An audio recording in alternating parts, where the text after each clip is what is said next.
Чё, кого, народ, всем привет, с вами Рома на ходу, вы смотрите мой канал на Рутюбе, на Ютубе или в Телеграме. Сегодняшний ролик будет, скажем так, из всяких разных мелких и не очень доработок. То есть что-то мне не нравится, что-то где-то скрипит. В общем, вот это вот мы будем дорабатывать. По ходу ролика вы все поймете. Я пока сам не знаю, что в него соберу, но, в общем, вы все увидите сами. Погнали! Народ, короче, послушайте сейчас, как у меня скрипит заднее сиденье.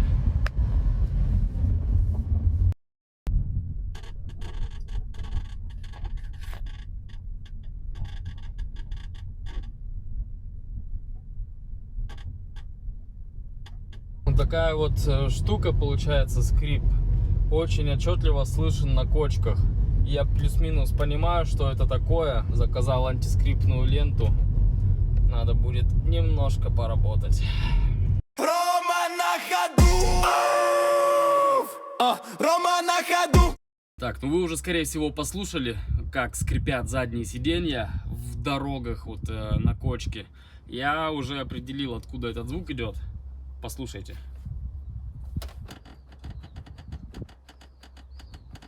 Да, и когда на кочках еду, получается, оно скрипит. Вот примерно вот так же. Отвратительный звук. Как я выяснил, что это именно это кресло? А все просто. Сейчас свернем его. Вот так послушаем. Скрип имеется. Отодвинем его вперед. Теперь подергаем. Скрипа нет. То есть как бы я ни делал. То есть, скорее всего, дело в направляющих кресла. Я не знаю, как-то их антискрипной лентой сейчас попробую обработать. Надеюсь, что-нибудь да получится. Еще, короче, какой-то отвратительный звук при открывании задней левой двери. Вот этот вот, надеюсь, было слышно. Ну, сейчас попробуем брызнуть ВДшечки. Во все три, получается, соединительных точки.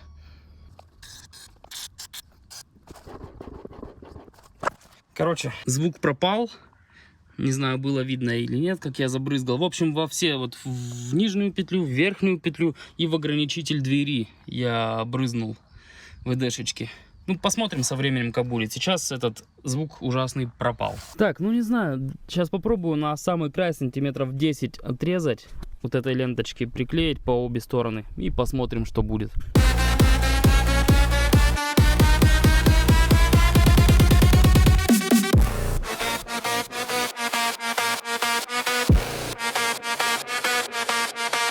Так, ну, в общем, я наклеил. Ну, в целом, да, видно вот эта вот шерстяная штука. Это вот и есть антискрипная лента. Просто ее на голый металл сейчас приклеил. Я не знаю, сработает это или нет, но буду надеяться. Так сказать, колхоз во благо. Будем тестить. Итак, попытка задвинуть сиденье. Сиденье задвинулось. Зафиксировалось. Сука, все равно скрипит.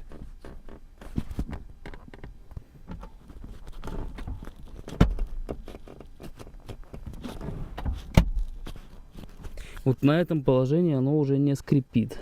Может, а болт задевает? Попытка номер 2. Ну, как будто скрип есть, но намного меньше. Что-то все еще скрипит. Мы молодыми мечтали. Сейчас мы делаем уже не ради себя, а ради целых семей. Мы были смелыми, нас закаляла улица. Прыгали по гаражам, сейчас мы там тусуемся. Короче, вытащил вот эту вот заглушку. Вот отсюда. Сейчас там еще поковыряюсь. Ну, скрипа стало прям намного меньше. Прям намного. Сейчас еще что-нибудь обклею. Колхоз во благо, колхоз во благо. Мы молодыми мечтали. Сейчас мы делаем уже не ради себя, а ради целых семей. Мы были смелыми, нас закаляла улица. Прыгали по гаражам, сейчас мы там тусуемся. Ну что, еще одна попытка с надеждой. Погнали.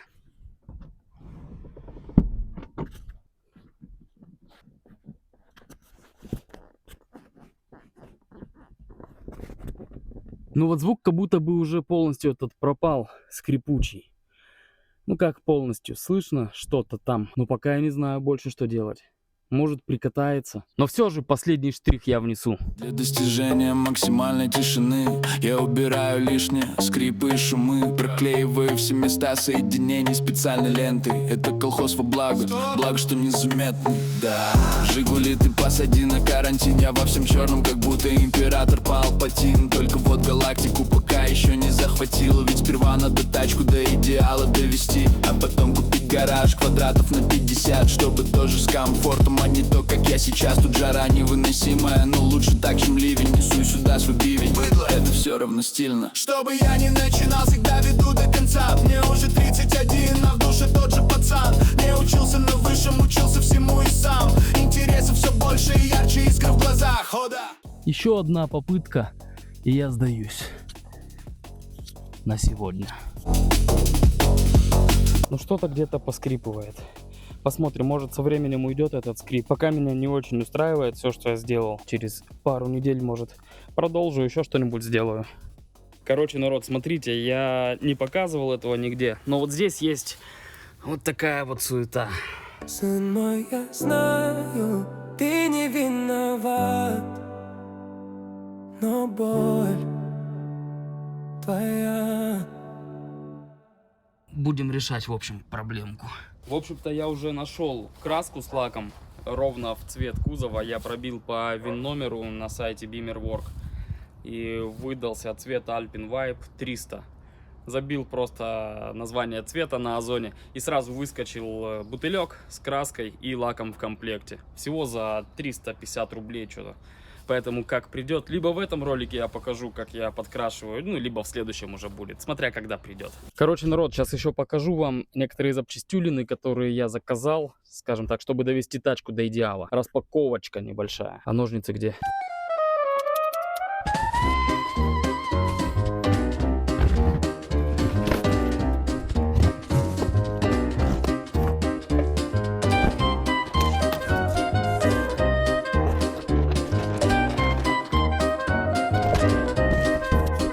Народ, встречайте, это пыльники.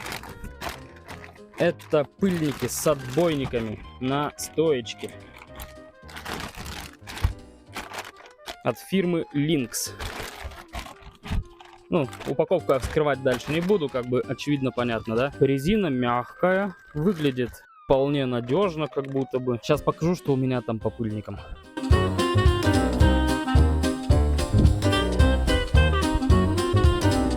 Короче, они уже высохшие, разбитые в хлам. Сейчас попробую телефон засунуть.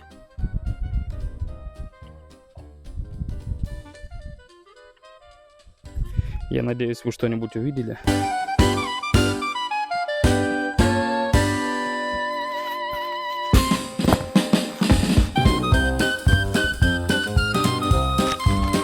Это два сайлент блока на передние ушастые рычаги.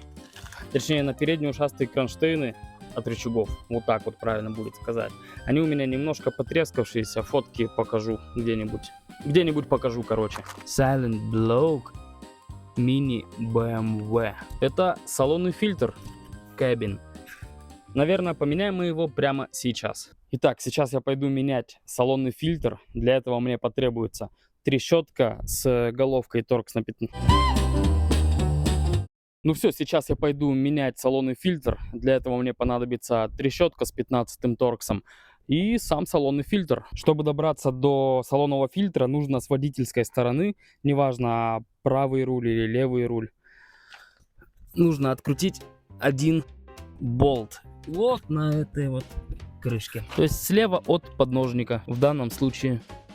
Поменять салонный фильтр не такая уж проблема. Просто смотри на меня, повторяй, все так же делай. Где-то надо открутить, где-то надо придавить, деду самогон налить, больше нечего мудрить.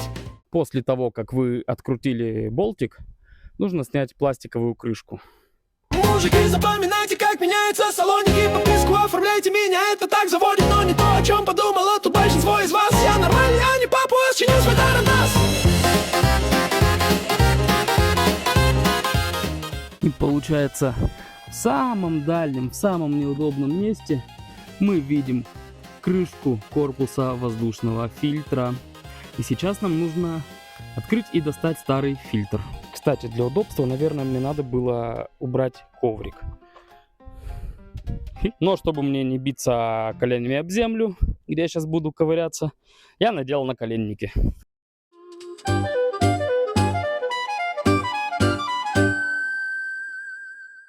По-хорошему надо как-то снять эту крышечку, но я пока не могу понять конструкцию. Ага. Крышка снялась. Ее просто нужно потянуть наверх. Извлекаем старый фильтр по очереди один за другим. Сразу запоминаем, как стояла надпись Airflow, стрелочка в салон, потому что также нужно установить новый фильтр. Далее приподнимаем второй.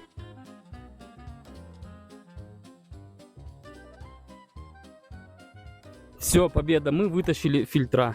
Вот они, красавчики. Сейчас я немножко отдохну и буду устанавливать новые.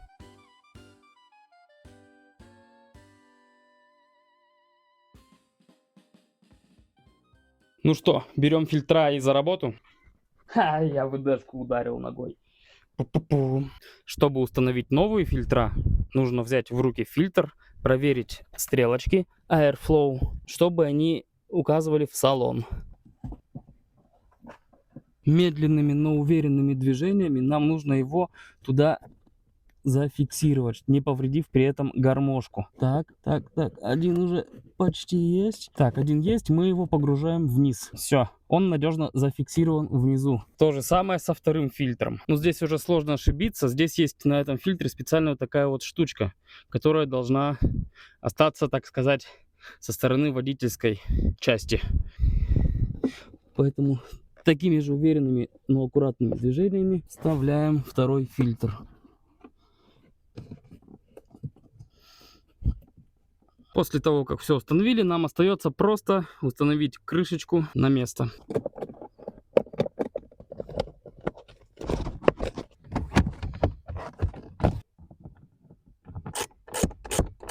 Все, вы молодцы, фильтр поменяли.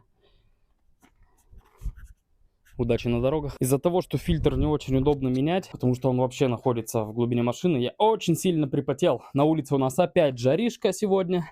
Сейчас немножко проветрюсь и покажу вам еще кое-что. Короче, народ, пришла мне еще одна хрень. Сейчас я покажу, что здесь.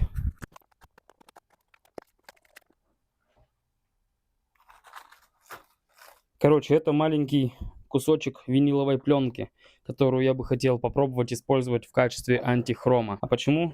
А потому что вот эта вот проблема с японскими немцами в виде вот этого вот каменного налета на хроме. Как выяснилось, она вообще нерешаемая. Ну, кроме как жесткой, грубой полировки. Но там блеска тогда вообще не будет. Лучше сразу сделать антихром. Сделать антихром на эти молдинги в детейлинг-центре достаточно дорого. Там в районе 15 косарей. Заказать новые с Алиэкспресса 8 косарей, но это будет не завод, и они будут на скотче. Здесь они и на клипсах сидят.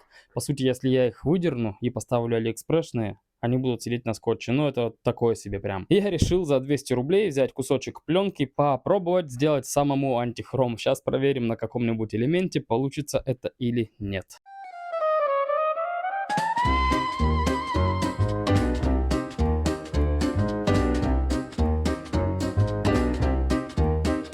Пацан крутой, пацанчик модный, его понты, очки и кола. В общем, я почитал инструкцию к этой пленочке. Сейчас будем пробовать. Я абсолютно не уверен, что что-то получится.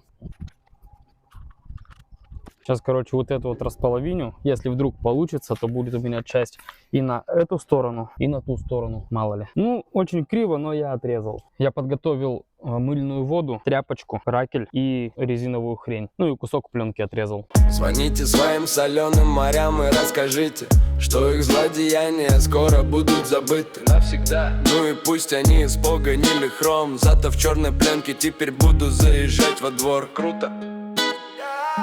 Ну что, привет, проклятые молдинги. Здорово. Сейчас я готовлю атаку на вас, как на кегле. Я не ожидал, но как будто даже что-то получается. Вот здесь сверху уже почти все идеально. Будем дальше. Вы что думаете, вы меня сломаете? Ну,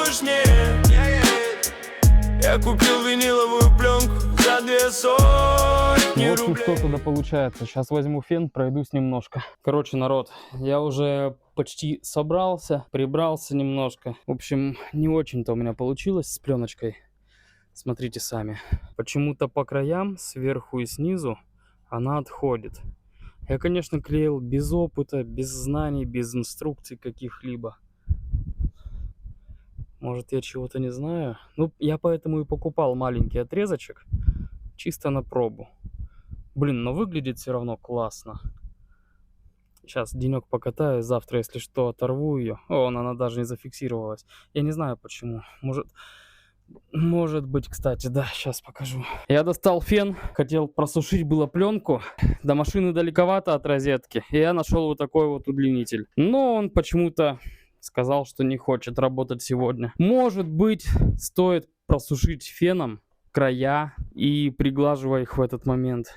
Может быть, тогда все получится. Вы посмотрите, как будет это смотреться, когда полностью черное все будет. Обалдеть. Мне уже нравится, даже вот с этим косячным куском пленки. Я пока не знаю, чем закончится этот ролик, но на всякий случай прямо сейчас я его завершаю. No, God! No, God, please, no! No! Короче, народ, новый день. Сейчас я поеду в магазин, куплю виниловую пленку и карпет. Для чего мне карпет, вы узнаете в каком-нибудь из следующих роликов.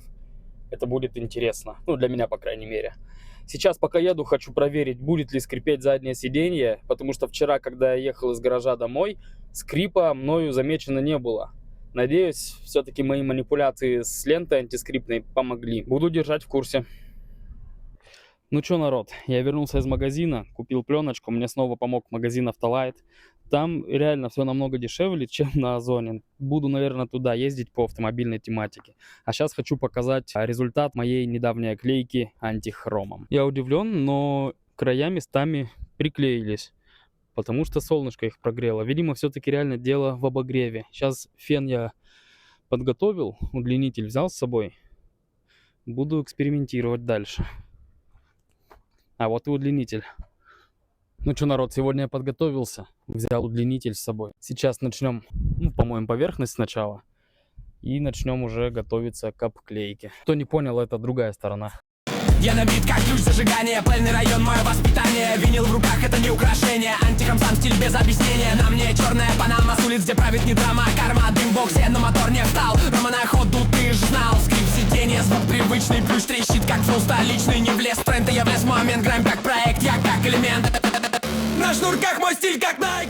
Народ, получается откровенно какая-то хрень. Во-первых, пленка не такого же качества, как была использована с той стороны. Я уже задолбался с этим феном, тут что-то греть, не греть. Пленка, во-первых, изначально сразу не прилипла, как вчерашняя.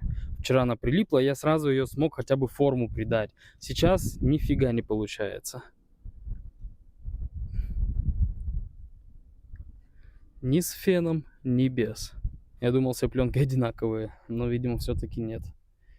И сейчас проблема точно не в моей криворукости. Считаю, что сегодняшняя попытка неудачная. С другой стороны, это второй урок за 85 рублей. Как-то так. И поскольку еще есть остаток пленки для тренировки, сейчас попробуем второй метод. Сухой. На панаме не логотип, это мой щит, это мой бит. Улицы знают, кто здесь рил, антихром блестит, как новый дил. Для меня, как для неопытного, это считается самым опасным методом, потому что я не смогу делать форму. Но поскольку я отрезал с запасом, то мне нечего бояться. Еще один урок.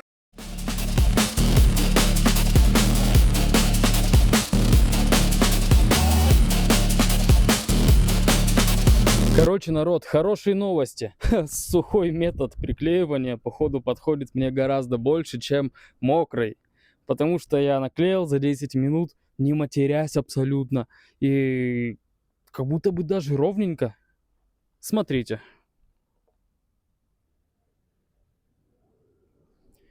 Как будто бы сейчас просто, подровняю края и выгоню воздух в пару местах. И все. То есть я мучился 2 дня с водой. Фен зачем-то, пытался сообразить. Оказывается, просто надо было на сухую все клеить. Но если так, то окей. Я лучше пленкой обклею вручную, чем отдам минимум 15 за антихром в детейлинге. Меня это радует. Ну чё, народ, у меня такое воодушевление. Мне прям понравился результат, можно сказать. Там остались, по сути, только пузыри. Еще раз посмотрим, давайте. Вот так вот. Я считаю, это небольшая победа даже для меня. Получается, сейчас накуплю пленки и буду в круг ее идти точно так же сухим методом. Ну, потому что на мокром вы сами все видели. 2 раза я пытался. Если честно, та сторона вышла неплохо вполне. Вот ее я уже показал вам спустя время. Но все же сухим в разы удобнее и быстрее. Прям кайф. Кстати, народ, скрип пропал на 95%. Эти 5% появляются при очень сильных каких-то кочках, где-то машина вот так вот вся трясется. И знаете, меня это уже не напрягает. Я добился своей цели, достиг ее. Если скрип был постоянный при любой вообще неровности, даже на асфальте, то сейчас это тишина. Скрипа нет. Даже сейчас я иду по гравийке каменистой прям очень сильно. Скрипа нет. Это победа. Пара-па-па-пам. Какой пара-па-па-пам? Ну смотрите, вообще я молодец или нет? Скрип устранил, фильтр поменял, с антихромом разобрался. С 3-й попытки, но это получилось. Мне кажется, вау, я типа молодец. Сам себя не похвалишь, типа никто не похвалит. Вы хоть напишите что-нибудь в комментарии, в телеге, я не знаю. Спросите у меня что-нибудь, я отвечу. Короче, народ, это уже точно конец ролика. Обязательно напишите комментарий, меня это очень сильно мотивирует. Подписывайтесь на YouTube, Рутуб, Telegram, пишите комментарии, лайкайте. Ну и все в таком духе. Так, там ДПС проехали, я без ремня, с телефоном в руках. Пара-пам. Бывает, что поделать, это наш Черногорск. Ну ладно, всем пока. Я считаю, что я сегодня классно поработал. И в следующем ролике обязательно уже посмотрим, что там с антихромом. Либо я его сделаю, либо отдам тому, кто мне его сделает. Но, конечно же, я сам хочу научиться это делать.